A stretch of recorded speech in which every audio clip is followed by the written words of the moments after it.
Hey everyone, and welcome to Season 2 of Writing Our Way Out, the podcast. My name is Dave Coogan, and this show is based on the book, Writing Our Way Out, Memoirs from Jail, the creative culmination of a writing class that I started at the Richmond City Jail, and that grew into a journey of reentry with 10 men. In the book and on this show, we explore all of the conditions, traps, and turning points on the path to prison in America and the way to be free. Today's episode: Trust the Truth. When Tony Martin was freed from prison, he was not the same person. He had surrendered to Christ, written courageously about his life, and in these ways figured out the secret to lasting change. You have to trust the truth. He was blessed to see that vision come true in his new life. He died from natural causes at home and at peace in February of 2021. In this episode, we remember his story, his spirit, and his secret for lasting change. Let's hear from Tony himself. In his last recorded event with Writing Our Way Out at Union Presbyterian Seminary on April 5th, 2017, Tony explains how he learned to trust the truth in prison. He reads a scene from the book about his conversion to Christianity, and he reveals what happened after prison when he began his new life. Let's listen. My name is Tony Martin, and I so happened to come into the writing project through Najee. We were at Indian Creek Correctional Center, and I noticed that he used to go off by himself and do some writing. So I used to be by myself all the time as well. I'm somewhat antisocial because I don't like a lot of confusion and nonsense. I've been there with my whole life, but me and him started to talk, and I found out exactly what he was doing. So I believe one time he was on the phone with Dave, actually. And I so happened to actually speak with Dave because he was like, well, Tony, I don't know if Dave's going to allow you to do it because we almost finished.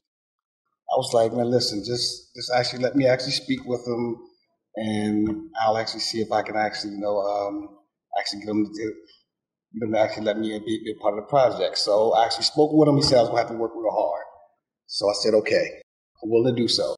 So that's how it went. Then Dave wrote me, gave me a list of things to actually talk about, write about, and mail them in.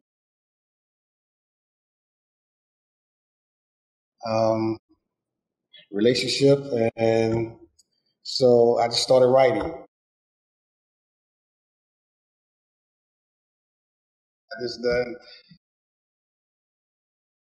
actually think about it, I'm like, hey, fine, he just pushed me some more to write more, and basically what I actually learned from actually writing my life story was to basically trust the truth. That's what I mostly got out of it, that the fact of me blaming everybody for what I myself was doing, So when I actually sat down and I actually started writing, I really seen that every decision that I made, it was a decision that only Tony made. No one put a gun in my head for me to do anything that I've ever done. So I had to actually, take that, and I knew that that's the only way that I was going to be able to really change, was to actually change my actual ways, because if I actually did wrong, then wrong things will happen to me. I'll be held accountable, basically. So the actual name of the chapter that I'm going to be reading from is The True Ending. After sucking the contraband ketchup out of their packets in a desperate attempt to ward off starvation, I get into the swing of things. My mind and time are now available to indulge in all the lust and temptation that Portsmouth Regional Jail has to offer. The choices are poker, dice, chess, Scrabble, spades, and basketball.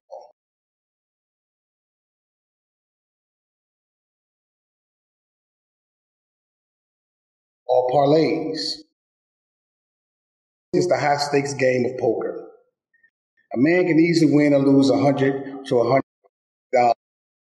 before even getting up once.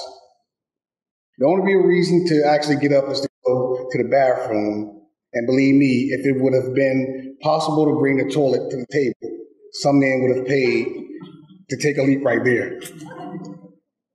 I spent 95% of my day just sitting around the poker table talking trash on how they're planning on their criminal enterprises.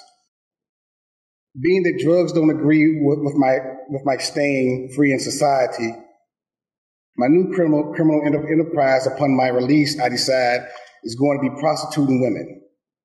I even go so far as to have a tattoo drawn up, KHPT, which stands for Killers, Hoes, Pimps, and Thugs. Yes, I am a boy inside a 33-year-old grown man's body. Insane is the only way I can describe my way of thinking during my brief 11-month stay at Portsmouth Regional Jail. My number is finally called and I'm transferred to a road camp. We take care of lawns and pick up litter on area highways. One evening after work, this guy asked me if I wanted to smoke a joint with him, free of charge. I don't know why the word free has such a profound impact on my decision making. I tell him no, but seconds later, I'm sitting on the toilet, passing the joint back and forth. Immediately after smoking the marijuana, I sit in front of the TV and watch rap videos. With all these negative criminal behaviors playing out in the videos, I find myself coming up with a scam to get some heroin on the camp. The plan doesn't seem too far-fetched because the same guy I smoked the joint with has a heroin connection. While the plan is still fresh in my mind, I hurry to find him and reveal the idea, and he agrees without hesitation. The next day after the marijuana high is worn off, I realize that he is actually going to contact his brother to let him know that I'm going to be sending him a money order for $150. I don't know how to go about telling him that I've had second thoughts, but I know I have to change course fast because I have 5.5 years left on my sentence, and I'm about to get some heroin inside the prison. It really scares me when I realize that I might end up spending the rest of my life in prison if I don't change the way I walk, talk, and think. For 2 days, I'll avoid the guy who's going to get his brother to bring the heroin. No money has been exchanged, so the drug deal hasn't taken full shape anyway. 2 or 3 days later, on June the 23rd, which happens to be my birthday, I go to this guy I've seen reading the Holy Bible and ask him to assist me in giving my life to God. I fall to my knees at this moment. I truly believe that Jesus Christ died, was buried, and then on the third day, God the Father resurrected his Son from the dead. Sin was condemned to the flesh. I understand that if I want to receive the promises that God has made to his children, I have to be obedient to his commandments. And I never got high again. I remained associates with the guy who shared his marijuana for about another 14 months until he was released, but not once did he or I mention that incident, nor did he ever ask me to get high with him again, though he continued to do so. I began to seek God in other ways because I believe that he rewarded those who sought him. I got rid of my pornographic magazines instantly. The stress from the lust and temptation to sin was gone. My faith in God was strengthened because he rewarded me for my obedience. I had been committing adultery in my heart. I finally realized that by lusting, I was causing my heart and body to burn and long for the fulfillment of desires that usually ended up with me pleasing myself through masturbation. I grew stronger and stronger each day that I denied my flesh this pleasure. I know the suffering that produces perseverance, character, hope, and hope does not disappoint because God has poured out his love into our hearts through the Holy Spirit. I was always one of those people who had to see something to believe it. Now I was finally able to recognize that through obedience, trust, and patience, I will reap the rewards of God's wisdom. During this time, I realized that my loving, God-fearing mother was not to blame for the sinful life I lived. It was my decision to take the love that she gave me and turn it into a tool to destroy myself. My misuse of her innocence, fairness, and genuine love caused her to inherit the label enabler. But my mother was very involved in her children's well-being. She made sacrifice after sacrifice. The clearest evidence of how God has changed me lies in my actions. When my family came to visit me in prison, I acted in a way I would have before. I told the truth. First, I admitted that I had a drug problem. Then I drew their attention to the core of it. I never really loved you all. I merely cared for you. If I had loved you, I would not have caused you all this hurt and pain through my selfish behavior. Take away all the other visitors and inmates in that prison visiting room at Indian Creek Correctional Center, and you could have heard a pin drop. Ever since I was a little boy, I've loved giving to others, craved making them happy. I can see now that my gift of being able to give, no strings attached, is a spiritual gift. And I will no longer use this gift to administer death in the form of drugs to impoverished communities. I understand that a friend, neighbor, or associate is a person who will show mercy, compassion, and sympathy. Mentally, physically, spiritually, or financially, they will be there for me, and I will be there for them. So if my so-called friends are still living the worldly, sinful lifestyle that rewards the struggle until death, then I won't consider them friends anymore, even though I would be more than willing to share the good news with them. It would be reckless for me to think that a non-believer would respect the laws and moral principles of life that God requires me to follow.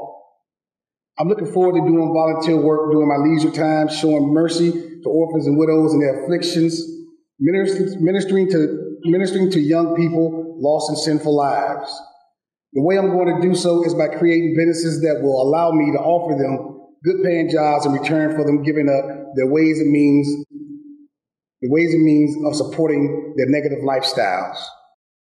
I believe my true purpose in life is to serve. I'm not looking to make great profits, but I don't wish to sell you any dreams about what I'm going to actually do once I'm released from prison. The true ending to my story can't be put into words now. Readers won't hear any more from me, but they will see a miracle being worked out before their eyes when God uses me for the good of mankind.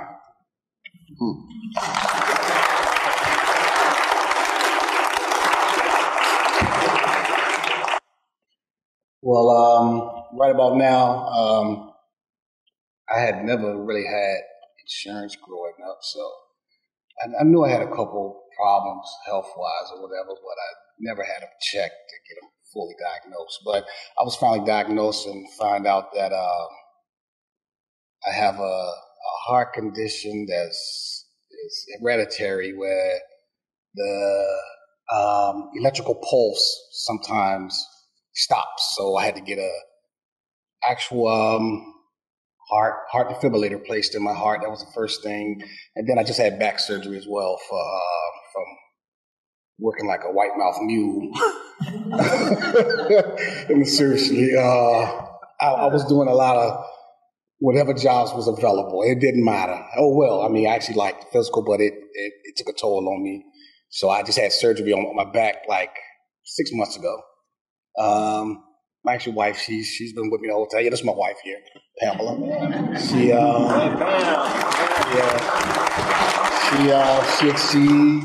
She actually basically took me in. You know, she accepted me for who I was and everything. So I just try to be the best husband that I can be. You know, by once again trusting the truth. You know, and understanding that love doesn't hurt. You know, so if I really and truly love whomever, neighbor, it doesn't matter, stranger, if I really loved them, then I wouldn't do anything to hurt them. But so as of right now, I actually was working for this place that hired people with disabilities, but then, like I said, I had back surgery, so I think I slid in there through the grace of God. Now I'm trying to get back in, and it's like harder for some reason. I'm like, it's the same crimes that I committed 2 years ago, but it's like, I don't know if they're doing more strenuous tests because I was working on the actual military base. So I don't know if they doing but I'm still waiting. So I'm waiting, but I'm still looking at, other ways and means of doing things. But, it actually may be a way of pushing me to do my own thing, which I really enjoy doing, just start my own little thing up, no matter what it is. So, but when I first got out, I was in Newport News, and I did go to this community center because I was amped, I was ready to, hey, talk to the kids, help them out, because I was actually doing some more writing as well. I like to write actually have two actually kids book that I actually so happened to write after I was binging on drugs. Then I would go home and stay in the house for like 2 weeks when I was younger, So I had actually took time out to write the two kids books, and I was actually interested in writing other things. So I was like, I'm gonna go down to the community center, hopefully they'll take me in, man, getting out of jail, try to change it. If they didn't shut the doors in my face so fast, it was like, nah, we don't want you. We don't have nothing for you here. I'm like, it's free. I want to come and help out the kids, in the community, talk to them. It's like, nah, we don't have no room for you, sir. So that was actually kind of, down for me. But I just, said moved on. And I was just doing odds and end jobs just to survive. It's actually better being out here free and actually struggling than to be in there without so-called worries and have my freedom taken away. So I'm happy each and every day I'm out, see what I'm saying? As long as actually me and my wife can actually, care for each other, love each other, got a roof over our head, got something to eat. That's all that counts, So that's about it for me. Do you still write? Poetry at actually times. I actually had told Dave, I had caught a driving charge. And I told Dave, I was like, Dave, I think I need to write my way out of driving. No, seriously. No, because I was like, I literally wrote my way out of having an appetite for drugs and selling drugs. I mean, it really helped. I was like, I'm trusting the truth. It was terrible. I seen what I was going through, the heartache, the struggle, I was like, I told my wife, I guess I got to write my way out of staying behind the wheel, man. I really need to do that. So I kind of learned the lesson from actually getting behind the wheel. But like I said, I actually write a poetry, every action now and then. And, you would actually think that being that a person is actually out, that you have a lot of time and you can just do a lot of things. But for some reason, when you worry about, small things, which I shouldn't be worried, but, I want to be helpful and I want to be able to do things. So that has actually somewhat gotten in my actual way and actually hindered me from doing as much writing as I would really like to do. But I'm going to actually get back into it real soon. With us here tonight to share in this memoriam to Tony is his wife, Pamela, and some of his brothers in memoir, Najee Mujahid, Stan Craddock, Kelvin Belton, and making his debut appearance in Writing Our Way Out tonight, Kyle Brown, also known as Carl Black, the pseudonym he used at the time we were publishing the book. Pamela, of course, I need to start with you. The last thing that Tony wrote in the book was this: the true ending to my story can't be put into words now. Readers won't hear any more from me, but they will see a miracle being worked out before their eyes when God uses me for the good of mankind. You were there when he came home. You built a life together. And I know he was very proud of that life you built together. Did you see a miracle being worked out in his life after prison? I did, and he started attending church with me, and then had a job with a company that was doing things for several different Marine Corps bases and Army bases. And he was proud of that job. And then after that job ended, he had some other, jobs prior to working on Quantico Marine Corps Base with the mess halls. So we just lived our lives where, we were maybe had our outings. I know he enjoyed fishing from time to time. He was very into, I don't know if you guys realize that he was into antiques. He loved the show American Pickers. And here in the Fredericksburg and Stafford area, we would kind of sometimes spend our Saturdays just going through some of the Goodwill stores. And he did spend some time selling some of his antique items that he did find. And so those are some memories. I working, we get up early in the morning, from Monday through Friday, he would just get up with me around 4, just always had my book bag ready to be put in the truck, and, just kiss me goodbye. So it just, everything became routine. I know he talked about going to some of the maybe high schools or middle schools just to talk to the kids, tell them a lot of his mistakes and stuff that he persevered from that. He was speaking on doing that before COVID hit. He actually was in November of 2019 and December of 2019.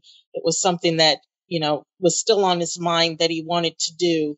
He had a story to tell to young kids and a testimony. So I, leave everyone that is on this show that has been part of the book.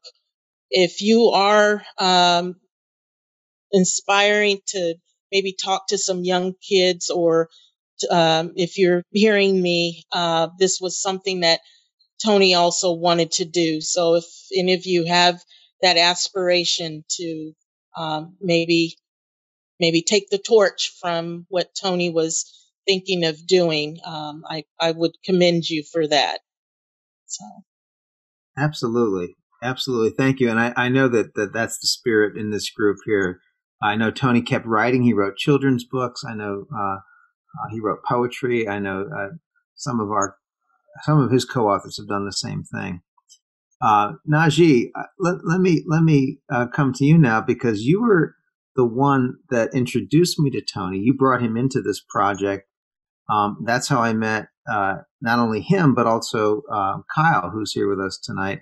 So I wanted to ask you, because he said in his speech, during that presentation, that I wrote my way out of an appetite for using and selling drugs, and it really helped to see what I was going through, this struggle, this heartache, and that it was terrible.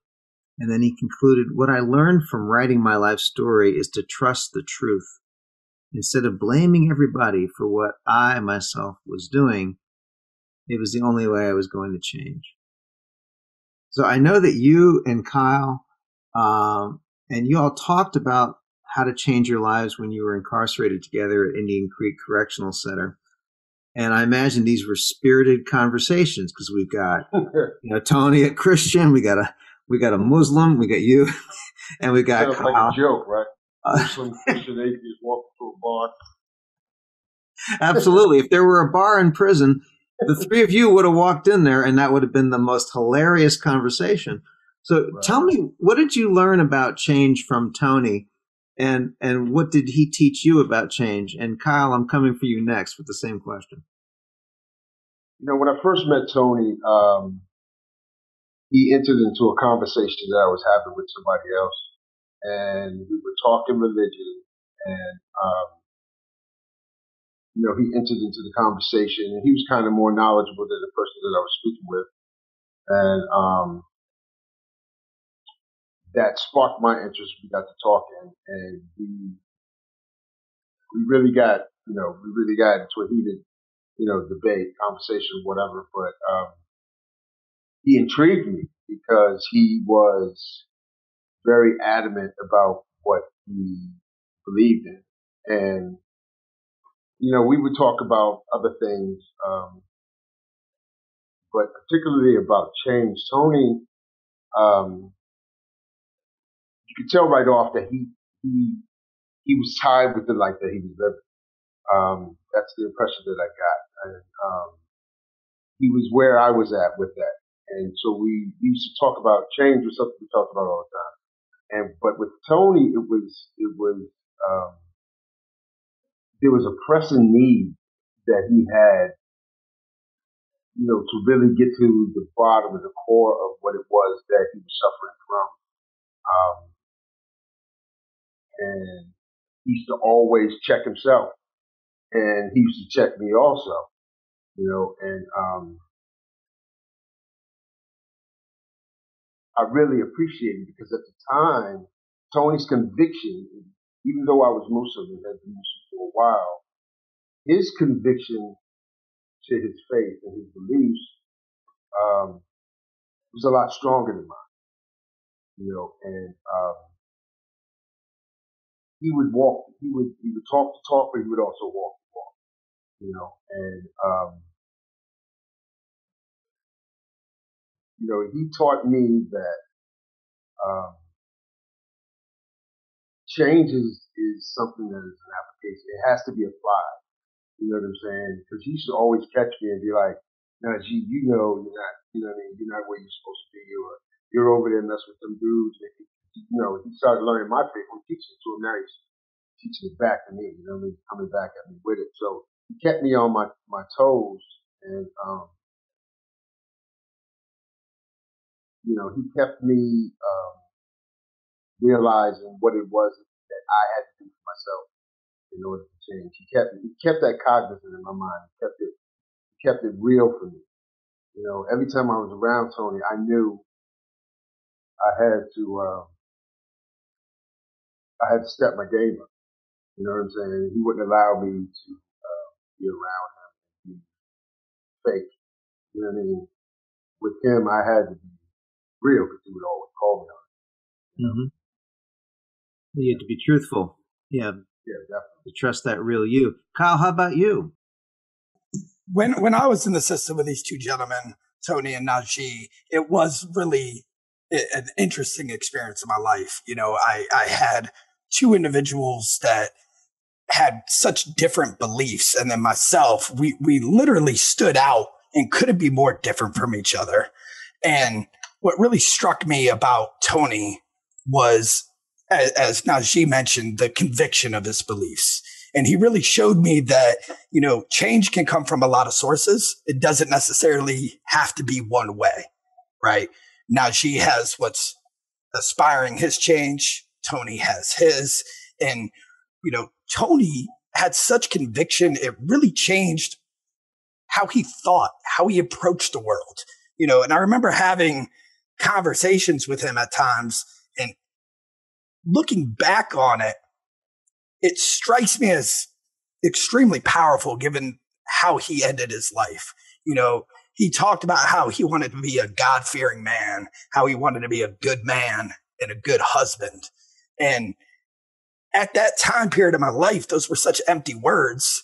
And then when I saw that he actually lived that life when he got out, and that's who he became, that to me was just so powerful and touching to find out. Like, I was saddened with his loss, but when I found out about the circumstances, a part of me was just like, wow, he did exactly what he set out to do and what all of his convictions drove him to do.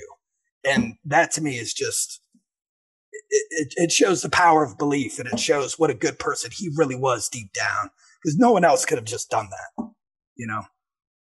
Yes, absolutely. And I'm aware of the letters he sent me where he was talking about those convictions. And I'm hearing in letters what you guys must have heard face to face. And it went on for a while, like page after page after page. And the conviction to Christianity included like a list of who was sinning and who wasn't, and who was achieving and who wasn't. And it got so intense. I was like, man, like that's not really is that really your story now? Because that's just like ideas or that's just your values. I get it. It's important, but how does that relate to your story? So there was like a back and forth we had in the letters where I was like, bring it back to, how that manifests in your life. Did you have experiences like that with him too, where you go back and forth to try to like put the claims to the evidence of his behavior, like kind of like the way Najee was saying he would check me? Did you guys have experiences like that where you would check him? So I wouldn't say Tony and I had the same type of relationship as Najee and him did. However, we did routinely engage in conversations about religion, conviction. To me, at that period of my life, I would always have such inflammatory responses at times that were a mixture of frustration and anger and just the calmness in which he could conduct himself and the confidence in what he believed. You can't walk away from that and not remember it, So to drive home your point, I would say that when he and I interacted, the change in his character that were the results of his belief systems were evident with the way he conducted himself with me, because we clashed on so many fundamental levels that his convictions enabled him to tolerate me in a way that my immature self at that time probably would, from anybody else, would not have received the same level of tolerance. And looking back on that now and then finding out how he lived his life after the fact, it just shows like these weren't blind faith to him. This wasn't belief to him. This wasn't conviction. It was literally a complete change in character of who he used to be. And then from his release all the way to his departure, he lived the life in which he was a God-fearing man and a good husband. And that to me is just amazing. It is amazing. Najee, I noticed you noticing or just kind of agreeing with Kyle when he was describing how Tony would keep his calm and keep his cool with all this. Is that your experience as well? That he was most definitely. I mean, Tony was he was spirited. I mean, he really, like I said, we used to get into these conversations where it would be battle. When I first met him, I mean, we'd be at it, and he wouldn't move. He wouldn't move an inch. And I could see within him I could see that there's a lot of that. He was in the early stages of convincing himself and strengthening himself with his own belief system.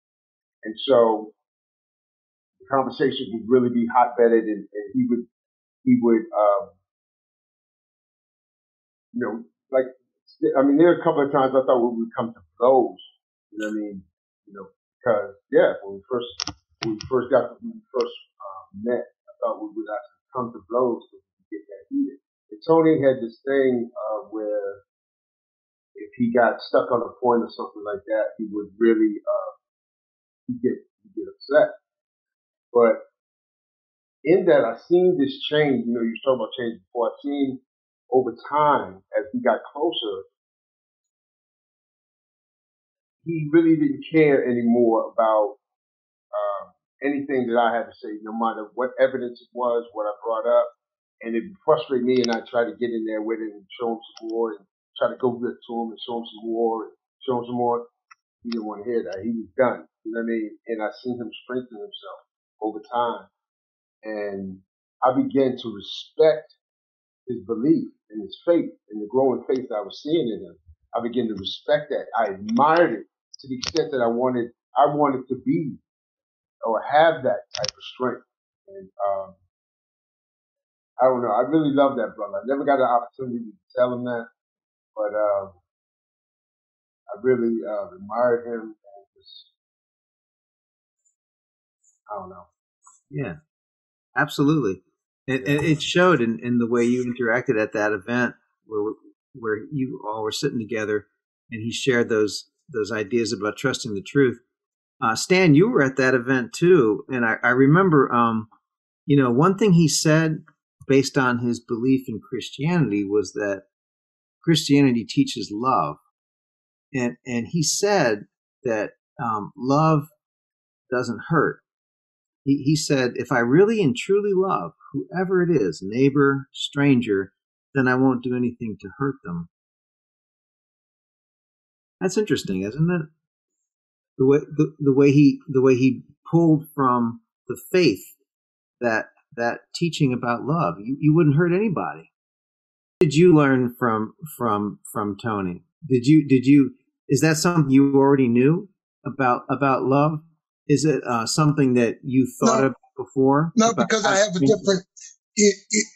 I come from a different perspective on that. Okay, I think love can hurt sometimes. I have to applaud Najee and Cal and Tony, because I was at Indian Creek too. And after all of those meetings, right, you couldn't get no one-on-one with me. Leave me the hell alone. After all those meetings, because you go to meetings all day long. So I have to applaud the fact that in the midst of so much muck, right, that they were able to groom each other, to visualize, to see each other's vision of each other as not as residents, but as free men. I would love to pass away of natural causes. I think that's so wonderful. Mm-hmm. Yes. Because natural causes. I think Tony left his footprint here, though. I think he left a footprint. And the evidence is what we're doing right now. Because we have picked up the torch. We have went to the mountain and hollered out that change is possible. Through writing, through grooming dogs, through horseback riding, through boating. Change is possible. But each person might have a different conversion. But yet the formula still has validity and can apply to others. I love the fact that Najee was such a thorough guy, but look who he brought in. He brought in Cal Black. He brought in Tony, and we don't even know. We have no idea, right, how Tony's purpose was fulfilled through writing and through communication and through existence. Yeah, we do know that, as Kyle said, he lived exactly what he said he was going to do when he wrote all out in prison. He fulfilled that. And as Pam said earlier in the show, it was a quiet and humble and just normal American life. They enjoyed what they wanted to do. But he also said in those comments at that last event, he said, it's better being out here free and struggling than to be back in there without these so-called worries and to have my freedom taken away. And I wanted to ask you about that, Kelvin. Because that's something we all go through in this process of reentry. Would you agree with Tony? Better to be out here struggling than to be back in there? Because just the other day I was speaking on that with somebody, Dave, right? Because I talked to my sister today, and she told me years ago, said, "Bro, you need to stop complaining. Stop letting people know what you go through, right?" And I brought that back to her today because that touched me. And right, I'm not sure whether or not I shared this with you, but I spoke on that a lot. That played a big change in my life. My sister, my little sister, coming to me and telling me, basically, man up. I had problems, Dave, with my intimacy with holding a woman's hand because I felt restricted. I had problems with being in places where I have no control because I feel like I'm locked up. So for me to be able to be out here and struggle and not be incarcerated, that's golden for me. I really can't thrive as an incarcerated person. I could survive, but I couldn't thrive. I complained a lot about the struggle out here, but right, I don't know why it took me 50 years to understand life, but I now know that without that struggle, I have no life. Like, I mean, your struggle is your life. Your life is what you go through. I mean, right, if I would have had a silver spoon in my mouth, I don't think that I could have been the person I am today. So yeah, I totally do agree with Tony, right? But I want to say this about Tony because when I looked at the video, right, I saw a person that didn't try too hard to stand out. He stood out with who he was and what he said. Well, and I don't know if this is true, but when I was listening to him speak, and by listening to Najee and Cal speak, right, I don't know whether or not Miss Pam was involved or not, but it seemed like to me that a lot of that structure and that want to be this person, but I think came from the person in his life. Because when I heard him talk, right, that was somebody that didn't seem like a street guy like me. That was somebody that seemed like a guy that may have took the wrong turn, already had God in him, but wanted to make sure that he let God take a little more control of his life, whether it be Christianity or not. Had he been a Muslim before now, he would have probably been a staunch Muslim. Well, and you wouldn't be able to take him off of his post. But yeah, I mean, to be able to be free, Dave, yeah, to stay on your question, I strongly know that I wouldn't be a better person right now today if I had still been incarcerated and been held back and locked down. Right, I needed this struggle over here. I need this to turn that coal into a diamond. I needed this. Right, nothing good comes too easy unless your last name Trump. I think what you're saying is you learned how to trust the truth. It took you those 50 years to figure out what that truth was for you and how to do it, which is kind of how I want to end our conversation tonight. And let me go back to you, Najee, since I started with you. Have you learned to trust the truth? Since I've been out, I've been struggling a lot. I've been going through hell and with my own demons. And a lot of what I learned from Tony sticks with me about trusting the truth and about having, having that integrity, because that's what he had. He had this integrity, and that kind of brushed off on me. It always stayed in the back of my mind.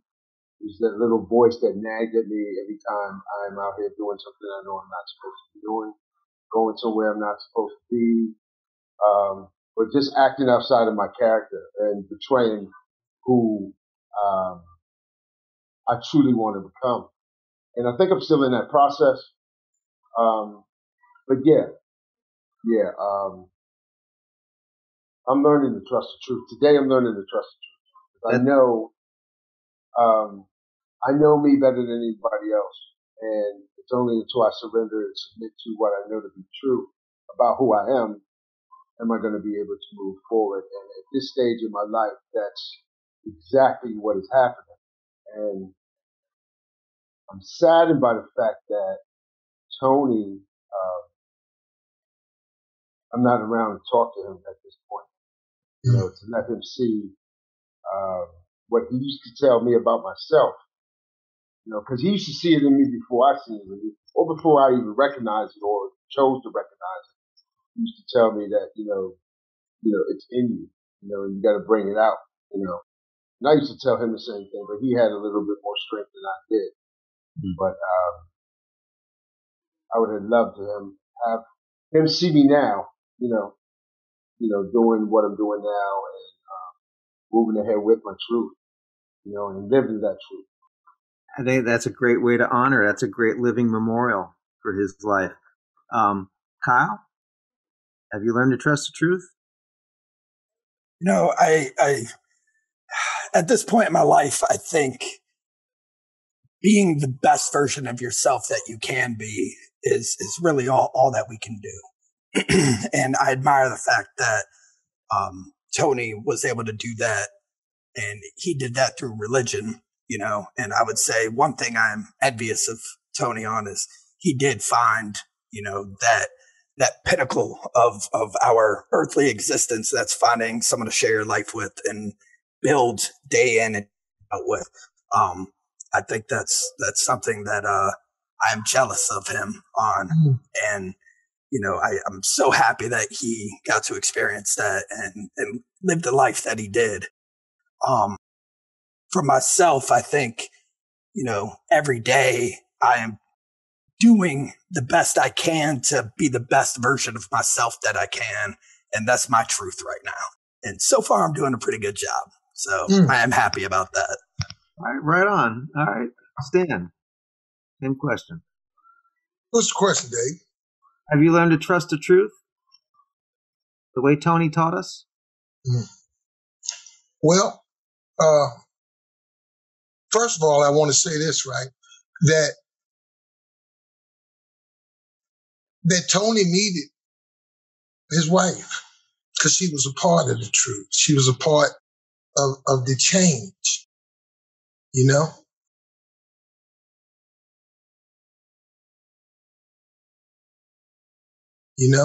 I've always been free.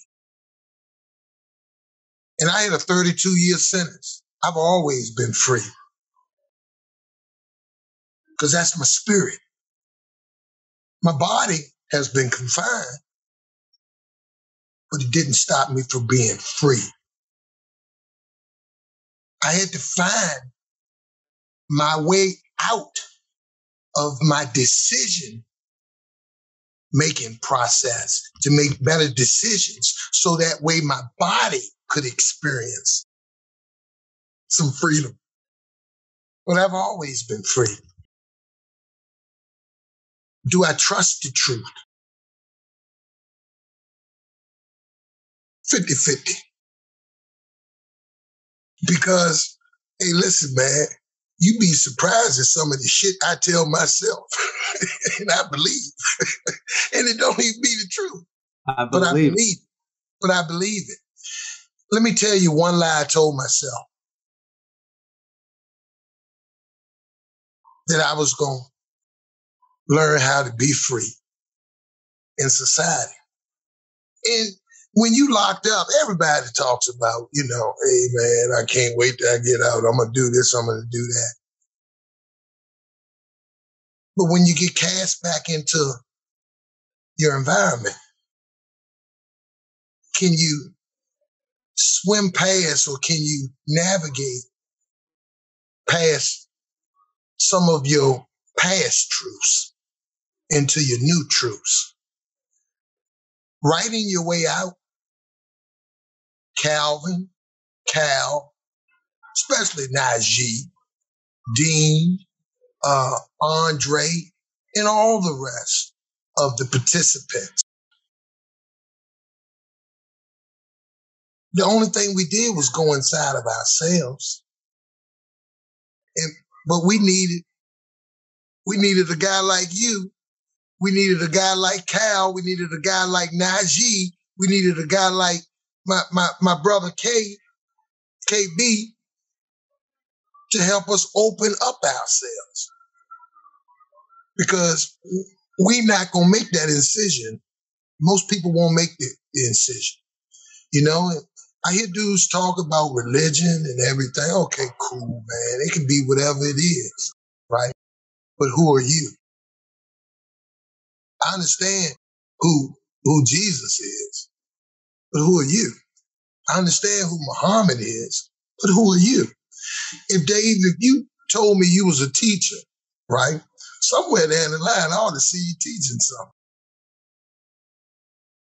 Because you can't be a teacher without a student. You can't love without someone else. Do I trust the truth? 50-50, Dave. Hey, I think it's more like 51% because you had a lot of love in what you just said there. You had a lot of love for your brothers who shared this journey with you. So I think really that's to go back to what Tony said about loving people. You're not going to hurt them. I think you've done nothing but love.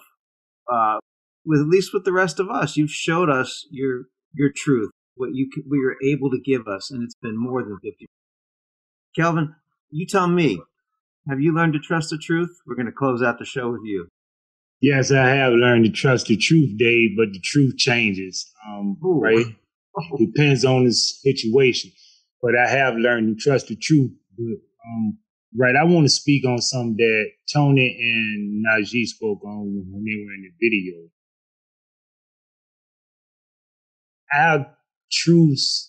My truth is different from your truth. Your truth is different from my truth. But I want to speak on how they spoke on what really touched me, and the speaking was about how God will look at you. God will judge you because of your righteousness. Ajit said that the most righteous will. I'm not the best with quoting what somebody said, Dave, but that's you. But both of them spoke on what God looks at. God won't look at your religion or what you call him. He won't look at whether or not you really believe in a certain type of religion. He's going to guide you on he's going to judge you on who you are. So, right, I trust the truth of what I'm putting out into the world. Because my truth is to be a better person, I have to hold myself accountable. And Tony was speaking on the people that want to rule us. Republicans and Democrats alike. Hold them accountable. So I take that to heart right now, baby, because my truth is, without me being a person that can be held accountable, I won't be the best person I can be. So I had to start holding myself accountable in what I am, and who I am, and what I put out into the world. My truth is that if I'm not the best person I can be, I'll be right back behind them bars. That's not who I want to be. So, yeah, I've learned to trust the truth. Yeah. I think you all have in your own ways, and I think it's beautiful. Hold up, Dave. Have you learned to trust the truth? Don't sit around and ask everybody. Have you learned? That's what I wanted to ask him. Yeah, what's going on with you, Dave? Can I say 50-50? Yeah, sure you can. Been taken. It's been taken? Okay, I'll say 60-40.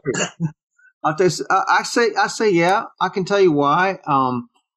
Because when I started listening to your stories and what you're going through, you know, whether it's a pathway through like Tony's through Christianity or Najee's through Islam, there's also these other stories behind it. And how do I know which story is the true story? It's kind of like what Kelvin was getting at. The truth changes. There's multiple ways of looking at it. For me, I started as I'm going to say like this, a pretty naive and open-minded young guy who really thought you could write your way out. and I thought pretty simply about that, you know, you're going to write the story, you're going to figure out where you've been, what you're going through, and you're going to come out the other end. And then what you all taught me along the way was kind of like what you've been saying in this show tonight, was that there's too many ways to look at that journey to kind of control it in one narrative. And life is hard that way. We go through these a word you've taught me, these vicissitudes. Mm. The vicissitudes of life don't care what story you're trying to control it with. The vicissitudes of life are going to change with or without you. And you have to decide what your reaction is going to be. So like when Kyle says most times I'm living up to my best self and I think I got this, I believe that he's right about that. Right. Maybe sometimes when he's not his best, and same thing with me. So like you asked me how I'm doing with it. I would say there are times when I feel like I'm more true to what I know, and other times when I'm still back in the old way of kind of believing in what I first started out with when I met you guys long ago. And I cling to that because it's hopeful, but I've been wizened over the last, what has it been, 10, 15 years now? Good word, wizened. I've been wizened and humbled. And I'm grateful for that. I don't think there's any truth without humility. So I'm happy to be humbled. Because you know something, Dave? Tell me. What people don't realize, right, that this is the lives that we live, you know, in dealing with our dysfunctions. After you write your way out, you're just putting it on paper to understand it. But then the hard part, now here comes the hard part. You've got to live your way out. Yeah. Kyle, I want to hear what you're smiling about because I like that smile. What do you think about that? You know, he's absolutely right. And I'd hate to say there's an old saying, you know, everybody finds comfort in a foxhole, you know, and it's not just what you learn in there, but how you can apply what you've learned about yourself, about your circumstances, about your situations, about the things in your control, and how you react to those situations once you get out. That's your next chapter. You know, it's staying out and staying true to who at that point in your life you thought you were, you know, that person who changed, right? At some point we all made a change, and then that change gets tested over and over and over again in life. And then you have to really show, am I somebody else now? Or how far back can I revert? Right? You have to stay out. You have to stay mentally out, emotionally out, and then physically out. Right. All the way out. You reminded me of a phrase that another one of your co-authors, Terrence, gave to me one night. Stan, we were driving home from an event. Was he crying, Dave, when he gave? No, not this time. No, he didn't drop a tear this time. It don't take much, Dave. I understand that. But, all right, go ahead. I wish he would have been here. Yeah, no, I do too. I haven't been able to get him, but I can say this. It was a really insightful thing. You were going through something, and I explained what it was, and I said, why do you think that would happen? But this is like a question, Kelvin, you remember I asked the same thing when Andre passed. Why did he do it? I've been asking the same question about all of you for the last 15 years.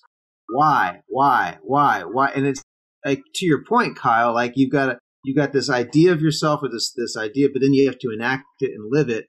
And that's where the tension comes in. And so I asked Terrence, I said, why would this happen? And he said, he was probably surprised. And I said, surprised? What do you mean? He goes, surprised at thinking, oh, am I really this new self? Because my idea of myself is this, but then this other situation comes up and now I'm going to become this other, I'm going to go back. And what he was trying to teach me was that you can kind of carve out for yourself a new vision of yourself, a new narrative. The vicissitudes of life, you know, you have like a muscle memory that's going to come back and you're going to just revert back, or you might just do something that's contradictory to that. And so that's going to be a surprise. How many? Dave, when I came out of myself, right? I still had myself on me, Dave. When you come out the mud, you ain't clean. Mm. You're not clean. You're out the mud. You're in a better situation, but you're not clean yet. When I went through everything that I went through, right? I started getting high, started committing crime, got caught up, right? Got caught up.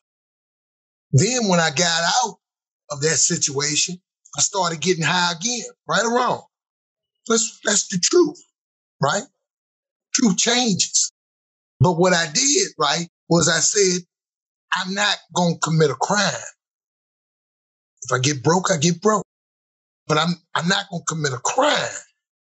See, because I couldn't score, right, the touchdown right then and there. The only thing that I could do was just advance the ball, move it forward. So it came a point where I said, okay, well, I'm going to stop getting high. I stopped committing crimes, so I'm going to stop getting high. And, for a bystander looking at our lives, they would say that when we went back to prison, when we reoffended, right, or got caught up in recidivism, that we wasn't on point. We wasn't working our game plan. But the vicissitude turned into something different. It hurt me my heart when I got locked back up at the Richmond City Jail and everything, because I had placed myself in a situation where I could lose all the good that was in my life.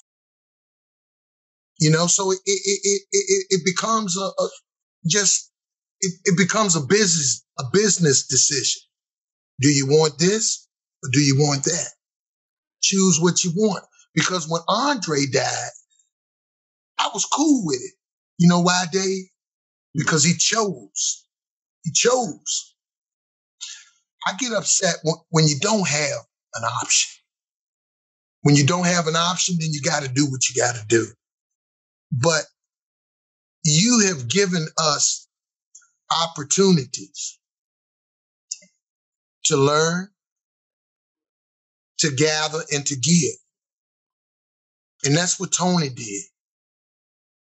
I know without a doubt, I wouldn't have sat around Tony too long, not in penitentiary, because I'm not going to sit around and talk about religion all day long. I'm just not going to do it because I have no value. The word religious, I don't have, hey man, it's worth a penny. But love is worth its dividends, And I thank Tony, just like I thank everybody that at least he learned what to offer people. You have an opportunity to drink clean water or dirty water. He was sharing clean water with people. Clean water. That's one thing about Tony, if I could speak for a second. That's what Tony would talk about love more than he would talk about everything else. Mm-hmm. I mean, Tony really had a deep spiritual understanding of man's relationship to man and man's relationship to God. Tony understood that life was in the striving and the struggle. He understood that. And I was the one who kind of helped him understand that, because a lot of times he was down on himself for a lot of things that he had done in the past. He would bring it up over and over and over and over and over again. And when we got to the point where we could share stories, he'd share stories from the Bible, I'd share stories from the Quran. I showed him a part in the Quran where Allah basically says that no man has a right to put a period at the end of any other man's life, while it is he who is writing the script. You know what I'm saying? Only he can put that period there. And so Tony understood that I know the last time that I spoke with him, or last time I was with him, I left with the impression that he understood that going out there, that he was going to make mistakes, he was going to do things that he might backslide. He knew all these things were possibilities, but he wasn't going to be hard on himself because he knew so long as he had the opportunity to live, right, that his reward in this life and the lessons that he learned and his trophies and his prizes that we receive in this life, those little things that we grow from. It was all based in striving and the struggle. All of that was necessary. He knew it was going to have to be necessary, and he knew that the only thing that he had to do was just stick to his truth, stick to his truth, and learn from the mistakes. Whether he fell again or not, he knew if Earth has been here for billions of years, or the universe has been here for billions of years, he knew that if he lived to be 500, it was a fraction of a second of time, and that for him, there was no other reason for him to be here other than to learn those truths, and to stick to his truth. Whether he backslid or not, whether he fell, whether he was locked up, he got locked up again or not, whether he spoke to children or not, whether, for him, he understood clearly that it was all in the struggle. It was all in the lessons in life. It was all in striving. And he understood also when he ceased to strive and struggle, that's when he would truly be dead. You know what I mean? He understood that. So when he passed, I heard that he passed, I cried. And when, Kyle told me that, he lived this truth, and, I talked to Pamela and I talked to Dave, I was like, he did it. You know what I mean? He never died. You know what I mean? If you understand what I'm saying, he fought a good fight. And he lived that struggle, and the struggle was his truth. And I really think that's the perfect way to end the show tonight. Najee, thank you for that. That's really, the struggle is in the truth that you live and the way you live it. Everybody, thank you for tonight's show. Thank you for listening. Thank you, Najee. Thank you, Kyle. Thank you, Kyle, Najee. Thank you, Stan. Thank you for sharing and making possible this memorial for Tony. And thank you, Tony, for the gift of your life. No doubt. Thank you, Miss Pam. Thank you, Pam. Thank you, guys. Thank you, Pamela. For sharing Tony with us. Yes. Thank you, guys. But we understand how important you were. That's right. Yeah. Absolutely. Hey, if anybody wants to learn more about this show or hear previous episodes, you can go to writingourwayout.com. You can listen to the show on that website, or you can go to YouTube, Spotify, or Apple Podcasts, where I hope you'll subscribe and leave a review. We would love to hear from you. You can email me from the page or follow the show on Twitter, Facebook, or Instagram. You can reach out to us and let us know what you're thinking. The theme music for this show was written and produced by Chris Coogan. You can learn more about him at CooganMusic.com. The show is produced by Rob Crocker. Thank you, Rob. In Media Art Text at Virginia Commonwealth University. Thanks again for listening, and look forward to seeing you next time on Writing Our Way Out podcast.